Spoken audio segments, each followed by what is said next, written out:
দারুল মাদ্রাসা সম্মানিত মুহতামিম মুফতি কামরুল হাসান। আসসালামু আলাইকুম ওয়া রাহমাতুল্লাহি ওয়া বারাকাতুহু। বিশ্বনবীর অপমানে যদি না কাঁদে তোর মন, মুসলিম নয় মুনাফিক তুই রাসূলের দুশমন। সম্মানিত বিক্ষুব্ধ জনতা, আপনারা জেনেছেন ইতিমধ্যে ভারতের মহারাষ্ট্রের হিন্দু পুরোহিত ধর্মীয় গুরু রামগিরি মহারাজ ইসলাম ধর্মকে কটাক্ষ করেছে, ইসলাম ধর্মের নবী মুহাম্মদ সাল্লাল্লাহু আলাইহি ওয়াসাল্লামকে কটাক্ষ করেছে, বিষোদ্গার করেছে এবং ভারতের সংসদ বিজেপি সংসদ নীতিশ নারায়ণ সে এটাকে সমর্থন করেছে এবং সে বলেছে যে মুসলমানরা যদি কোনো কথা বলে মুসলমানদের মসজিদে গিয়ে তাদেরকে হামলা করা হবে বলেছে, তাকে সাপোর্ট করেছে। আমরা পরিষ্কার বলতে চাই, মুসলমান ইসলাম ধর্ম কারোর উপরে কখনো অবিচার জুলুম করে নাই।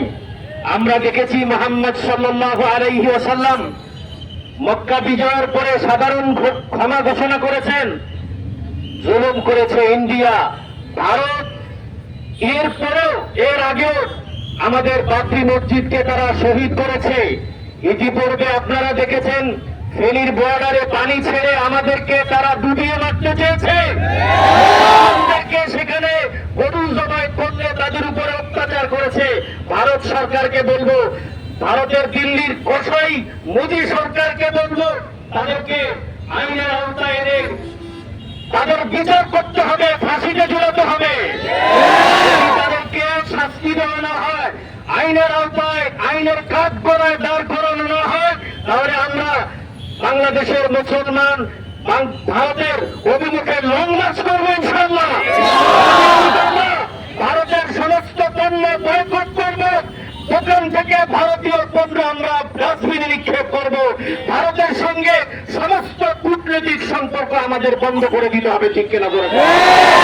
আল্লাহ তাআলা আমাদেরকে আগামী দিনেও আলেম ওলামাদের আহ্বানে, বিশেষ করে আজকে মুফতি ইউসুফ কাসেমী দামাত বারাকাতুহুম আমাদের ওস্তাদ আমাদেরকে ডেকেছেন, যেই কোন দেশের জন্য, ইসলামের জন্য, নবীর প্রেমে যদি জীবন দিতে হয়, দেশের জন্য যদি জীবন দিতে হয়, ইসলামের জন্য জীবন দিতে হয়, রক্ত দিতে হয়, আগামী দিনেও আমরা ইনশাআল্লাহ প্রস্তুত থাকবো তো ইনশাআল্লাহ।